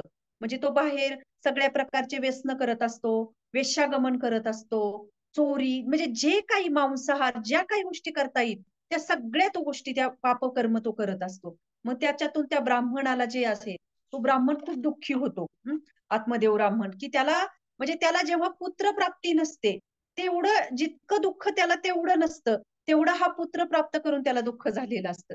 म्हणजे आपण कधी कधी आपण ऐकतो ना कुणाकुणाच्या तोंडून की असे मुलं असण्यापेक्षा आपण वांझोटं राहिलेलं बरं, असं आपण म्हणतो ना. तसं त्याला ते दुःख होतं, परंतु त्याला आता असं वाटतं की अरे मला ते जे दुःख होतं त्याच्यापेक्षा हे दुःख जास्त आहे. आणि मग गोकर्ण काय करतो की एक दिवस फिरत फिरत येऊन आपल्या वडील कुठल्या परिस्थितीमध्ये आहेत याची त्याला जाणीव होते. आणि मग तो गोकर्ण काय करतो, तो येऊन आत्मज्ञान त्या ब्राह्मणाला देतो, वडिलांना, आत्मदेव ब्राह्मणाला. आणि तो म्हणतो की तुम्ही कुठल्या ह्याच्यामध्ये फसला आहात, या देहामध्ये, हा माझा मुलगा, ही माझी पत्नी, याच्यातून बाहेर पडा आणि तुम्ही आत्मसाक्षात्काराचं ज्ञान प्राप्त करा, भगवंतांचं नाम घ्या आणि याच्यासाठी हे सगळं तुम्ही सोडून द्या आता. म्हणजे बघा, मुलगा सुद्धा तो जर वैष्णव असेल तर तो सुद्धा कशा पद्धतीने पित्याला उपदेश करू शकतो, की आपण भागवतम मध्ये पण बघतो की कपिल देव जे आहेत ते स्वतः त्यांच्या देवहूती, त्यांची आई आहे, माता आहे, तिला त्यांनी उद्धार केलेला, म्हणजे ज्ञान दिलेलं आहे आत्मसाक्षात्काराचं. म्हणून भक्तीमध्ये आपण बघू शकतो की कोण वयाने किती मोठा आहे याला महत्व नाही, तर तो त्या भक्तीने किती मोठा आहे. तर ते जो कोणी असेल, आपला पुत्र असेल, आपल्यापेक्षा कोणी लहान असेल, तरी आपण त्याच्याकडून ते ज्ञान अंगीकारले पाहिजे. मग इथे हा गोकर्ण काय करतो, आपल्या वडिलांना ते आत्मज्ञान देतो आणि त्या क्षणाला ते नंतर घर सोडून निघून जातात. आणि घर सोडून निघून गेल्यानंतर तिथे ते भगवंतांची भक्ती करत करत, भगवंतांचं नाम घेत घेत ते ह्या देहाचा त्याग करतात आणि भगवत धामाची प्राप्ती करतात. जसं भगवंत म्हणतात ना, जो शेवटच्या क्षणी माझं नाम घेईल तो माझ्या धामाला, शाश्वत अशा धामाला प्राप्त होईल. मग तसे ते शाश्वत धामाला प्राप्त होतात. मग आता इकडं काय होतं, की हा जो दुंदुकारी असतो, दुंदुकारी, त्याच्यावर कंट्रोलच राहत नाही कुणाचं. तो 5 वेश्या घरामध्ये आणून ठेवतो आणि एका राजाची चोरी करतो, खजिन्याची. आणि चोरी करून ते इतका म्हणजे त्याचा हे चाललेला असतो. त्या 5 वेश्या घरात आणल्यावर त्या आईला सहन होत नाही, दुंदुकारीला. आणि मग नंतर तीही आत्महत्या करते. मग नंतर हा सगळा मोकळाच झालेला असतो. मग त्या 5 वेश्या एक दिवस काय करतात, त्या धनाच्या पोटी त्याच्या तोंडामध्ये असा जळता कोळसा टाकतात आणि त्याला अक्षरशः असा तरफडून तरफडून त्याचा घात करून त्याचा काय करतात, त्याचा त्याचा ते त्याला मारून टाकतात त्या दुंदुकारीला. आणि मग अशा पद्धतीने ते वेश्या सगळं ते धन घेऊन पळून जातात. कारण शेवटी त्या वेश्याच असतात. कुठे कुठल्या एका ठिकाणी त्या राहू शकत नाही. मग त्या 5 वेश्या ते त्याचं वाटणी करून त्या तिथून निघून जातात. मग आता हा जो आहे ह्याचा वेळेच्या आधीच आधी मृत्यू झालेला असतो. हा धुंदुकारी साहजिकच ह्याचं एक पिशाच्य बनतो, तो प्रेत बनतो, की ज्याला इच्छा आहेत पण पूर्ण करण्याची काही हे नाही. आणि इकडे काय होतं, गोकर्णाला कळतं की आपल्या भावाचा मृत्यू झालेला आहे. मग गोकर्ण परत तिथे येतो. येऊन तो गयेला जाऊन सगळं श्राद्ध वगैरे करतो. आणि गयेला जाऊन श्राद्ध केल्यानंतर त्याला वाटतं की आता सगळ्या गोष्टी झालेल्या आहेत. म्हणजे तो भाऊ असतो ना, कारण करायला तर कोणच नसतं मागे हे सगळ्या विधी. आणि मग नंतर एक रात्री तो झोपलेला असतो घरामध्ये. तर त्याला असा जोरजोरात आवाज येतो आणि त्या अदृश्य रूपामध्ये दुंदुकारी त्याच्याशी बोलतो, की तो म्हणतो, की "मी इतके उग्र पापकर्म केलेले आहेत आणि तू मला आता ह्याच्यातून माझा उद्धार कर. मी ह्या देहामध्ये अडकलेलो आहे. कृपया माझा उद्धार कर." आणि मग तो त्याला असं वाटतं, की "अरे, मी तर सगळं केलेलं आहे." मग तो म्हणतो, की "तू माझा भाऊ आहेस, तर त्याच्यासाठी मला आता माझ्याकडे शरीर नाहीये आणि जे शरीर मला प्राप्त झालं, त्यावेळेस मी भगवंतांचं कधी नाम घेतलं नाही. आणि आता मला असं प्राप्त झालेलं आहे, की मला आता शरीरच नाहीये माझ्याकडे." आणि तो खूप असा दुःख व्यक्त करतो. मग आता गोकर्ण जो असतो, तो काय करतो, दुसऱ्या दिवशी नंतर कित्येक दिवस तो खूप साधू, ऋषी-मुनी यांच्याकडे जातो. कोणीच त्याला काही सांगत नाही. कारण तो म्हणतो, की त्याला असं सांगतो म्हणतो, की "मी गयेला जाऊन श्राद्ध केलेलं आहे." तर ते म्हणतात, "तू अशा 1000 श्राद्ध जरी गयेला जाऊन केले, तरी त्याची काही म्हणजे त्याचा काही हे होणार नाहीये." मग तो आता विचार करतो, की हे कोणाकडे जायचं? मग त्याला काही ऋषी-मुनींकडून कळतं, की तू हा उपाय तुला सूर्यदेव सांगू शकतात. सूर्यदेव हे भगवान श्रीकृष्णांचे सगळ्यात पहिले शिष्य आहेत, की ज्यांना भगवद्गीता भगवंतांनी सांगितली. मग आता गोकर्ण जो असतो, तो तेवढा आत्मसाक्षात्कारी असतो. त्याच्या शक्तीने तो काय करतो, सूर्यदेवाला प्रसन्न करतो आणि सूर्यदेवांना विचारतो. आणि मग सूर्यदेव सांगतात, की याला एकच साधन आहे, की श्रीमद भागवतमचा सप्ताह तू कर घरामध्ये आणि श्रीमद भागवतमची कथा सांग. आणि मग साहजिकच हा भागवतम कथा आयोजित करतो. सगळ्या गावातली लोकं येतात. धुंदुकारी पण एका बांबू असतो. ते बांबू असा जमिनीमध्ये हे केला जातो. खोदला म्हणजे पुरला जातो आणि त्याच्यामध्ये 7 गाठी असतात, 7. आणि त्याच्यामध्ये अदृश्य रूपामध्ये धुंदुकारी तिथे येतो. आणि जेव्हा 7 दिवसांची ही भागवतम कथा होते, तेव्हा प्रत्येक दिवशी एक गाठ फुटायची. पहिल्या दिवशी, दुसऱ्या दिवशीची कथा, दुसरी गाठ. असं करत-करत 7 गाठी फुटतात आणि त्याच्यातून 7व्या दिवशी काय होतं, धुंदुकारी चतुर्भुज रूप धारण करतो आणि चतुर्भुज रूप धारण करून यांच्या सगळ्यांच्या समोर हा धुंदुकारी भगवत धामाची प्राप्ती करतो. आणि मग साहजिकच आहे, की तिथे सगळेजण असतात. कुणी यजमान होस्ट असतात, कुणी डोनेशन दिलेलं असतं. कोणाला वाटतं अरे मी तर प्रसादासाठी डोनेशन दिलंय, मी तर होस्ट आहे या कार्यक्रमाचा. कोणाला वाटतं अरे मी जागा दिली आणि आमचा उद्धार नाही झाला आणि याचा कसा उद्धार झाला? आणि मग ते सगळेजण प्रश्न विचारायला लागतात. मग तिथे ते सांगितलं जातं त्यांना, की तुम्ही जे काही ऐकलेलं आहे, तुम्ही श्रद्धापूर्वक ऐकलेलं नाहीये. आणि दुंदुकारीने ते दुःख बघितलेलं होतं. म्हणजे जेव्हा कुठलीही गोष्ट आपलं मन तिथे असतं, श्रद्धापूर्वक ऐकतो, तेव्हाच त्याचं फळ आपल्याला प्राप्त होतं. आणि दुंदुकारीने ते दुःख, ते क्लेश बघितलेले होते. त्यामुळे त्याला त्याचं महत्व होतं, की अरे हे काय आपल्याला प्राप्त होत आहे. म्हणून त्यांनी तेवढी श्रद्धापूर्वक ऐकली. आणि आपलं मन मात्र, आपण मात्र त्या सहजतेने त्या सहज गोष्टी घेतो. म्हणजे तो एकदा बसला तर त्याने 7 दिवस ती कथा ऐकली. आपलं मन किती वेळा कुठं-कुठं भरकटतं, पाणी प्यायला जाऊन येऊ, जेवण करून येऊ, कुठं काय करू, म्हणजे याची श्रद्धा आपली कमी पडते. म्हणून ते म्हणतात, की त्यांनी ते श्रद्धापूर्वक ऐकलं. ते विष्णुदूत सांगतात आणि म्हणून त्याला आम्ही भगवत धामात घेऊन जात आहोत. आणि मग याच्यातून मग ते गावकरी जे आहेत, की त्यांना वाटतं, की अरे आम्ही पण भगवत धामाची प्राप्ती करू शकतो. आणि मग नंतर परत ते काय करतात, भागवतम कथा आयोजित करतात.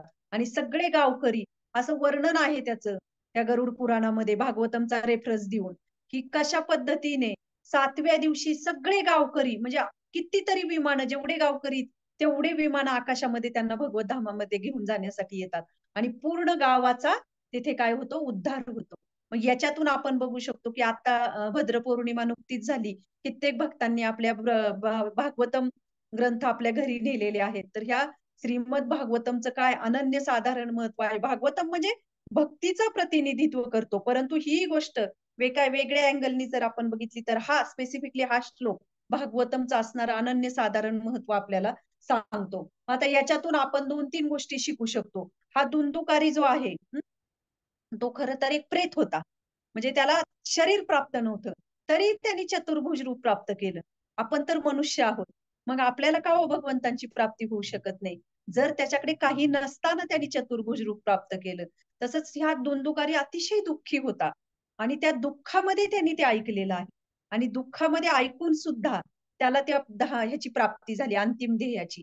मग आपण तर जेव्हा भागवतम कथा ऐकतो, तेव्हा आपण किती आनंदाने ऐकतो, एन्जॉय करतो की नाही, की अरे ही कथा सांगितली आज तुम्हीच सगळ्या जणी भागवतम मध्ये हे कथेचं हे जे वर्णन येत आहे, किती आनंदाने आपण ऐकत आहोत. मग आपल्याला का बरं भगवंतांची कृपा प्राप्त होणार नाही? आणि दुसरी गोष्ट म्हणजे मृत्यूच्या नंतर त्यांनी ही कथा ऐकलेली आहे आणि तरी त्याला भगवंतांची प्राप्ती झालेली आहे. मग आपण जिवंत असताना आपल्याला का आपण जर ऐकलं, आपण त्या श्रद्धेने, त्या तीव्रतेने ऐकलं, तर आपल्याला का नाही भगवंतांची प्राप्ती होणार?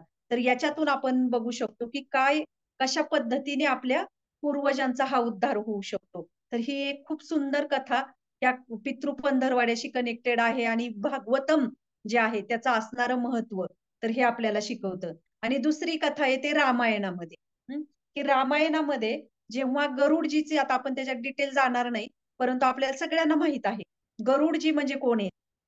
तसं पाहायला गेलं तर एक गिधाड आहे गरुड म्हणजे. म्हणजे एकदम तो नीच हे आहे पक्षामध्ये पण त्याला नीच समजलं जातं. गिधाडाला पण. मग ते गरुड जे आहेत, तर ते प्रभू रामचंद्र जे आहेत, त्यांच्या वडिलांचं दशरथ महाराजांचं श्राद्ध हे काय भगवान प्रभू रामचंद्र करू शकले नाही. तर ते त्यांनी त्यांच्या भावांकडून करून घेतलं भरत महाराजांकडून. परंतु इथं गरुडजींचं जे श्राद्ध आहे, जे अंत्यविधी आहे, ते स्वतः प्रभू रामचंद्रांनी केलेलं आहे. की जो निम्न स्तरावरचा पक्षी आहे, त्याचं स्वतः श्राद्ध प्रभू रामचंद्रांनी केलेलं आहे. तर रामायणामध्ये खूप सुंदर श्लोक आहे. ततो गोदावरी गत्वाम नदी नरवरात्मजो उदकम चक्रतस्तस चक्रतुस्तस्मे गृधराजाय तावभू. म्हणजे गोदावरीच्या नदी किनारी प्रभू रामचंद्रांनी काय केलेलं आहे, ह्या गरुडाचं श्राद्ध ह्याचं गरुडजीचं काय केलेलं आहे, श्राद्ध केलेलं आहे. सगळे अंत्यविधी केलेले आहेत. तर ह्याची थोडीशी आपण स्टोरी बघूया, की हे जे कश्यप ऋषी जे आहेत, हे सगळ्यांना माहिती आहे आदिती, दिती, त्या त्यांच्या 2 पत्नी, एकेच्या देवी देवता आदितीचे पुत्र, दितीचे पुत्र असून. तर अशा ह्या 16 पत्नी असतात कश्यप ऋषींना आणि त्याच्यातली एक असती विनिता आणि ह्या विनिताला 2 पुत्र असतात. एकीचं 2 पुत्राचं नाव असतं, एक असतो अरुण आणि एक असतं गरुड. जटाई, जटाई. थँक यू माताजी. आणि दुसरं असतं अरुण आणि दुसऱ्याचं नाव असतं गरुड. तर हे अरुण जे आहेत ते आपण बघतो की सूर्यदेवांचे सारथी आहेत. म्हणून आपण बघतो ना सूर्योदय झाला की पहिली ती जी लालिमा येते आपण म्हणतो ना अरुणोदय झाला. म्हणजे ती अरुण म्हणजे भगवंत सूर्यदेवाचे जे सारथी आहेत त्यांचं आधी आगमन होतं. आणि नंतर सूर्यदेवाचं आगमन होतं. तर हे सूर्यदेवाचे हे कोण आहेत? हे सारथी आहेत. आणि हे दुसरे असतात हे गरुड. आता ह्या अरुणांना 2 पुत्र असतात. तर 2 पुत्रांचं नाव असतं. एकाचं नाव असतं सांपती आणि एकाचं नाव असतं जटायू. मग आता हे जटायू सांपती जे असतात, तर ते जेव्हा प्रभू रामचंद्राच्या सैन्यांमध्ये जातात, तेव्हा त्यांनी ह्या जटायूच्या शक्तीचं वर्णन केलेलं असतं आणि जटायू किती कशा पद्धतीने बुद्धिमान आहेत याचं ते वर्णन केलेलं असतं. एकदा काय होतं, संपती आणि जटायू यांच्यामध्ये स्पर्धा लागते की सूर्यदेवाला कोण स्पर्श करेल आणि दोघंही वरती उडतात आणि जसे जसे ते सूर्यदेवाच्या जवळ येतात तर जटायूच्या लक्षात येतं की अरे आपल्याला आत्ताच त्याची इतकी अग्नी आहे आणि तिथे जर आपण जवळ गेलो तर काय होणार, आपण जळून भस्मसात होणार. म्हणून जटायू काय करतो, स्वतःच्या बुद्धीचा वापर करतो आणि निम्म्यातूनच माघारी फिरतो. आणि हा संपत्ती जो असतो त्याला अहंकार असतो की अरे माझ्या बरोबर यांनी स्पर्धा लावली, मी याला एका क्षणात हरवणार म्हणतो. म्हणजे त्याच्यामध्ये तो अहंकार असतो, अभिमान असतो, याला मला कुठेतरी हरवायचंय आणि त्या अहंकारामध्ये तो पुढे जातो. साहजिकच आहे, जसा त्याला सूर्याच्या जवळ जातो आणि त्याला स्पर्श होतो तसे त्याचे पंख जळून जातात संपत्तीचे आणि पंख जळून तो पृथ्वी तलावर खाली पडतो. म्हणून आपण बघतो ना की संपत्ती हा नेहमी एका जागेवर असायचा, कारण त्याचे ते पंख जळालेले असतात. मग याच्यातून आपण बघू शकतो की अहंकार माणसाला कसा कसा नाश करू शकतो. आणि दुसरी गोष्ट म्हणजे जटायू हा किती बुद्धिमान आहे याचं वर्णन संपत्ती करत असतो.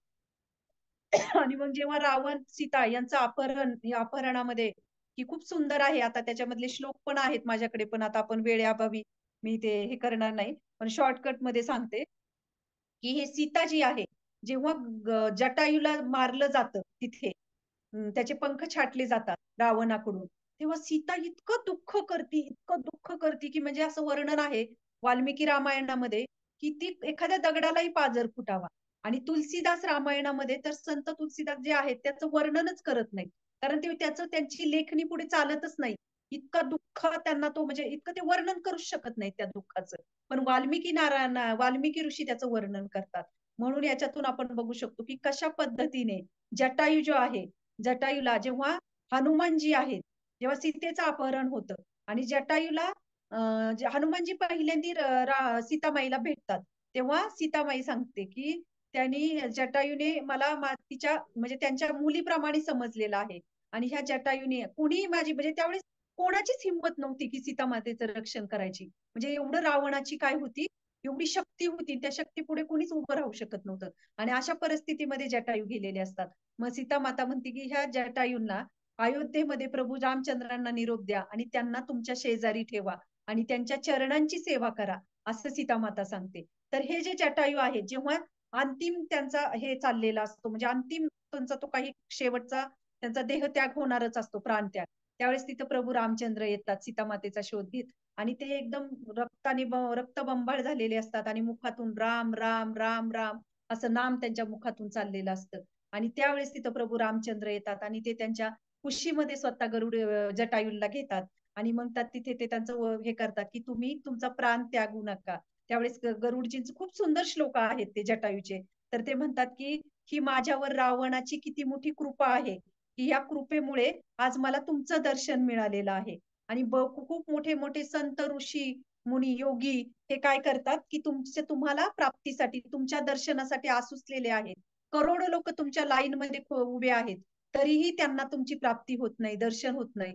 आणि माझं सद्भाग्य आहे की तुम्ही माझ्या समोर आज उभे आहात आणि मी प्राणत्याग करतोय, ह्याच्यापेक्षा अजून काय पाहिजे मला. आणि अशा ह्याच्यामध्ये ते प्राणत्याग करतात आणि तिथे मग प्रभू रामचंद्र त्यांचा काय करतात, जे त्यांच्या दशरथ महाराजांचंही ते केलं नाही, त्यांनी ते स्वतःच्या हाताने त्या सगळ्या गोष्टी करतात. तर ते अबिरल भगती मागी बर गीत गऊ हरिदाम तेही क्रिया यथोचित निज करी किनी राम. म्हणजे अशा गीत नावाच्या म्हणजे जटायूचं ते काय करतात, दांत्यविधी करतात आणि हरिधाम म्हणजे शाश्वत अशा धामाची त्यांना प्राप्ती होते. म्हणजे अशा पद्धतीने आपण बघू शकतो की प्रभू रामचंद्रांच्या ज्या लीला आहेत किंवा भागवतमचा रेफरन्स आहे, भगवद्गीता आहे, याच्यामध्ये ह्या सगळ्या गोष्टींचं वर्णन आलेलं आहे. प्रभू रामचंद्र 14 वर्ष वनवासाला होते, तर 14 वर्षामध्ये त्यांनी 14 वेळा श्राद्ध केलेलं आहे दशरथ महाराजांचं त्यांचं. आणि एका श्राद्धाच्या वेळेस जेव्हा ते कंदमूळ आणून खूप छान असं भोजन बनवतात आणि प्रभू रामचंद्र लक्ष्मण बाहेर गेलेले असतात आणि त्यावेळेस सीता माता ते 3 ऋषी जे असतात त्यांना ती वाढत असते आणि त्यावेळेस त्या 3 ऋषी जे असतात तर तिला त्याच्यात दशरथ महाराज त्यांचे पिता अज आणि त्यांचे पिता जे नाव त्यांच्या पितांचं नाव दशरथ महाराज अज आणि तिसऱ्यांचं नाव आठवेना मला. असे 3 जे असतात, 3 पिढ्यांचं, 3 लोक जे असतात त्यांचं दर्शन त्याला त्या ऋषी मुनींमध्ये होतं. आणि सीतामाई पळत पळत आतमध्ये जाते आणि रडायला लागते. त्यावेळेस प्रभू रामचंद्र तिथे येतात आणि ते म्हणतात की तू का रडत आहे. तर ती म्हणते की हे साक्षात आपले पूर्वज इथे प्रसाद घ्यायला आले आहेत, दशरथ महाराज त्या ऋषी मुनींच्या रूपामध्ये. म्हणजे 3 पिढ्या येतात तिथं आणि ती म्हणते की मी यांना भोजन पण देऊ शकत नाही, साधं कंदमुळं मी दिलेली आहेत. तर याच्यातून आपण हा मेसेज घेऊ शकतो की जेव्हा आपण श्राद्ध पित्र जेवायला घालतो तेव्हा आपण आपल्या 3 पिढ्यांना ते श्राद्ध अर्पण करत असतो, ते भोजन अर्पण करत असतो. आणि तेच जर भोजन आज आपण आपल्या ह्याच्यामध्ये भगवान श्रीकृष्णांना अर्पण करून तुळशी पत्र ठेवून ते जर भगवंतांना अर्पण करून तो महाभोग जो महाप्रसाद आहे तो आपल्या श्री पितरांना पूर्वजांना जर अर्पण केला, तर्पण जे काही तर्पण आहे ते अर्पण केलं तर त्यांना किती आनंद होईल आणि त्यांना पुढच्या गतीमध्ये भगवंतांची भक्ती प्राप्त होईल. तर अशा पद्धतीने आज आपण बघितलं की हा पितृ पंधरवाडा जो आहे तर ही एक आपल्याला संधी आहे आणि त्यांचे आशीर्वाद प्राप्त करण्यासाठी आपण एक शास्त्र त्याच्या मागचं एक सायन्स काय आहे ते समजून घेऊन त्या पद्धतीने जर आपण ते केलं, कुठली गोष्ट आपण म्हणतो ना यज्ञ जरी केला तरी आपण म्हणतो की स्नान करून त्याला काही नियम असतात ना, काही गोष्ट वर्ज्य असतात, काही गोष्ट करायच्या असतात.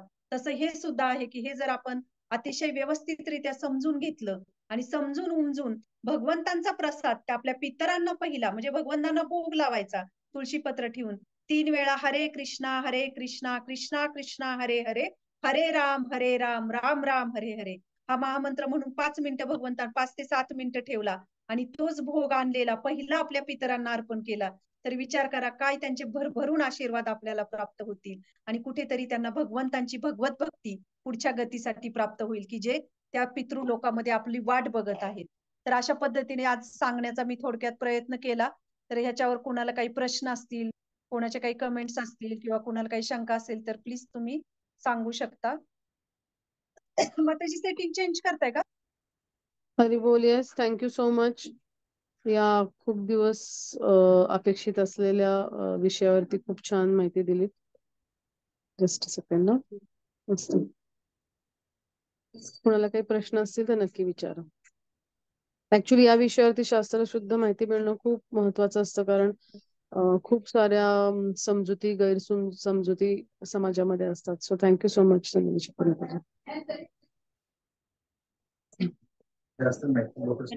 कोणाला काही प्रश्न असेल तर विचारू शकतात, नाहीतर मग थांबूयात आपण.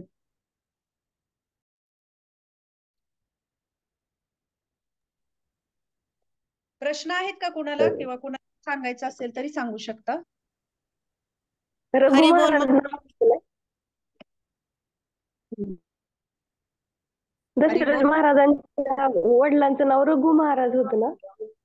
हा रघु आणि आज अशा 3 पिढ्या येतात तिथे. बरोबर. दशरथ महाराजांच्या वडिलांचं नाव रघु आणि रघुचे वडील आज. जेव्हा म्हणून ते श्राद्ध आपण हे करतो त्या कथेतून आपण बघू शकतो की आपल्या पण 3 पिढ्या येत असतात ऍक्च्युली तिथे. थँक्यू माताजी. कोणाला काही प्रश्न आहे का? माताजी खूप छान विवेचन झालं, थँक्यू. आणि माताजी म्हणजे कुठलं असं पर्टिक्युलर हे आहे भागवताचा अध्याय वगैरे असं म्हणजे वाचायचं असतो काय कुठलंही वाचलं तर चालतंय? भागवतम सप्ताह सांगितला तर आपण आपल्याला जेवढं शक्य होईल तेवढं भागवतम वाचन करू शकतो आपण. भागवतम नित्यम भागवतम म्हणजे म्हणतात ना दररोज आपण जर ते वाचन केलं तर अजून चांगलं. म्हणजे असं स्पेसिफिकली हे नाही की हाच अध्याय. भागवतम हे सगळंच पवित्र आहे त्यामुळे हाच श्लोक हाच हे असं नाहीये ह्याच्यामध्ये. पूर्ण भागवतमच आपण रोज श्रवण केलं पाहिजे. श्रवण म्हणजे वाचन केलं पाहिजे, त्याचा अध्ययन केलं पाहिजे. Okay, thank you. थांबायचं मग. हरे कृष्ण माताजी, एक प्रश्न विचारू का? हा विचारा ना माताजी. माताजी प्रश्न असा होता की जर एखाद्या भक्ताचा मृत्यू झाला जो शुद्ध नाहीये अजून सुद्धा आणि त्याचा जर मृत्यू झाला तर त्याला मृत्यूनंतर त्या आत्म्याला सतत भगवंतांच्या हरिनामाचं स्मरण राहतं का? मी तेच सांगितलं लेक्चर मध्ये की कधी कधी एखाद्याचं पापकर्म थांबलेले आहेत. आणि पापकर्म थांबून तो आता भक्ती मार्गाचं पालन करत आहे, करायला लागलेला आहे आणि मध्येच जर त्याचा मृत्यू झाला त्याचा, तर त्याला ते पुढची भक्ती पूर्ण करण्यासाठी त्याला अशा परिवारामध्ये जन्म दिला जातो, की ज्या परिवारामध्ये भक्त परिवार असू शकतो किंवा धन संपत्तीने युक्त आणि भक्त सगळ्यात कॅटेगरी धन संपत्ती युक्त पण हे पण भक्ताची कॅटेगरी नाहीये. परंतु त्या अशा ठिकाणी त्याला जन्म दिला जातो, की ज्या ठिकाणी तो त्याची पुढची भक्ती जी आहे, तो कुठल्याही अडथळ्याविना करू शकतो. तर हे त्याचा मिळालेला ऍडव्हान्टेज आहे त्याच्यासाठीच. त्यामुळे जरी त्याची अर्धवट राहिली, जरी त्यांनी सुरुवात जरी केलेली असेल, तरी त्याप्रमाणे भगवंत मात्र त्याला ते वातावरण देतात. अशा वातावरणामध्ये अशा कुटुंबामध्ये त्याला जन्म दिला जातो. कुटुंबामध्ये जिथे कुठे असेल तिथे फक्त त्याच्या भक्तीसाठी जे काही सहाय्यक आहे, त्याच्यासाठी भगवंत ती गोष्टी सगळ्या प्रोव्हाइड करतात त्याला. त्यामुळे भक्ताचा जरी मृत्यू झाला, तरी त्याला कुठलीही रिस्क नाही. मी मगाशी लेक्चरमध्ये सांगितलं ना, की कोणाला पुण्य कर्म केलं, तर त्याला फळ प्राप्त होतं. परत ते फळ प्राप्त पुण्य परत खाली आला, परत पाप केलं तर परत नरक प्राप्त होतं. म्हणजे हे सारखं खालीवर आपण ब्रह्मांडांमध्ये जात असतो. पण भक्तासाठी ही नियम नाहीये. तो पृथ्वी तलावरच येतो, परंतु कुठे येतो, की अशा ठिकाणी की त्याला भक्ती प्राप्त होईल त्याची पुढची आणि तो भक्ती प्राप्त करून अंतिम ध्येयाची प्राप्ती करू शकतो. थँक्यू माताजी. हरे कृष्ण. हरे कृष्णा माताजी. हा बोला ना माताजी. मुलींद्वारे पित्याला नामस्मरणात ह्याचं फळ मिळू शकतं का, किंवा त्यांना गती प्राप्त होऊ शकते का? त्यासाठी काय करायला पाहिजे? आता माताजी मला समजेल असं मी सांगण्याचा प्रयत्न करते, पण मी तुम्हाला ह्याच्यामध्ये शास्त्रांमध्ये याचं वर्णन आहे, पण तसं पाहायला गेलं तर कुठलाही हे जे आहे जर आता पुत्राचं वर्णन शास्त्रांमध्ये केलेलं आहे, परंतु जर ती गोष्ट नसेल, तो पुत्र नसेल, तर ती मुली एक आध्यात्मिक गोष्टी त्या आई वडिलांसाठी करू शकतात. असं नाही की कारण शेवटी प्रत्येक आत्मा हा आत्मा आहे आणि आत्म्याच्या स्तरावर जर विचार केला, तर हे आत्म्याच्या स्तरावरचे कार्य आहेत हे सगळे. कुठल्याही भौतिक स्तरावरची कार्य नाहीत. त्यामुळे कुठलीही गोष्ट कुणी असू दे. आता मी एक माताजी आहेत, तर त्यांच्या वडिलांचा जेव्हा मृत्यू झाला, तेव्हा ते भक्त आहेत.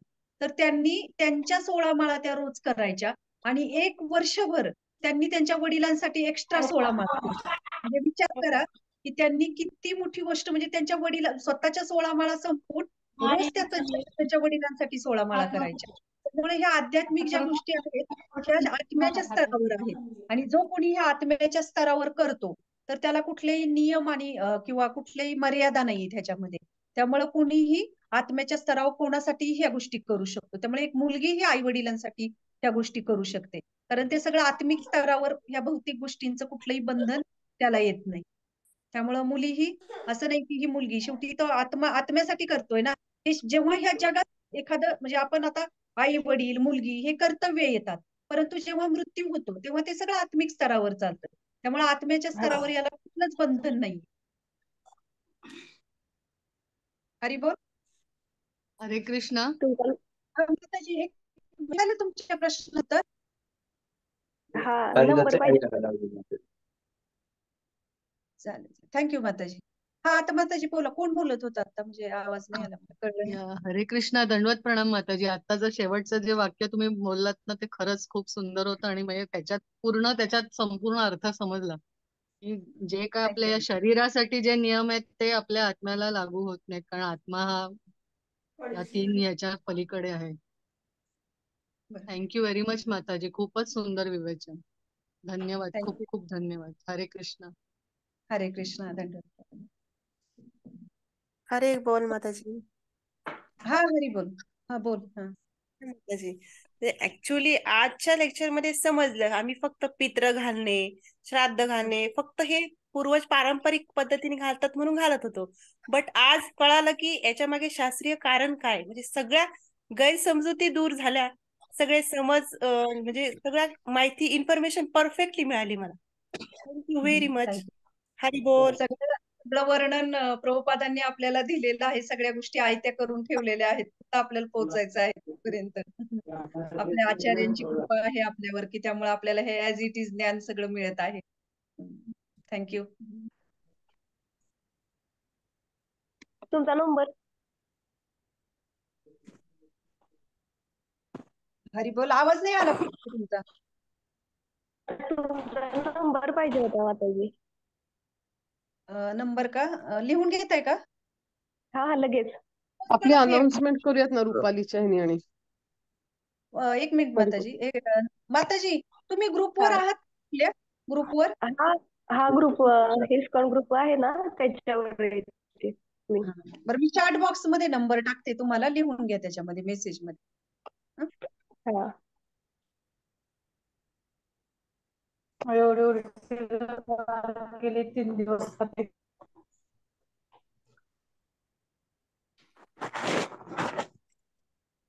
कोण करणार आहे का अनाउन्समेंट? तू सांग ना, आणि रुपालीचा नंबर सांग, आणि हे कोणाचा काय गीता कोर्स करायचा असला कोणाला काय तर. रुपालीचा आवाज येत नंबर नाही, आवाज. रुपालीचा नंबर चॅट बॉक्स मध्ये तुम्ही मेसेज करू शकता.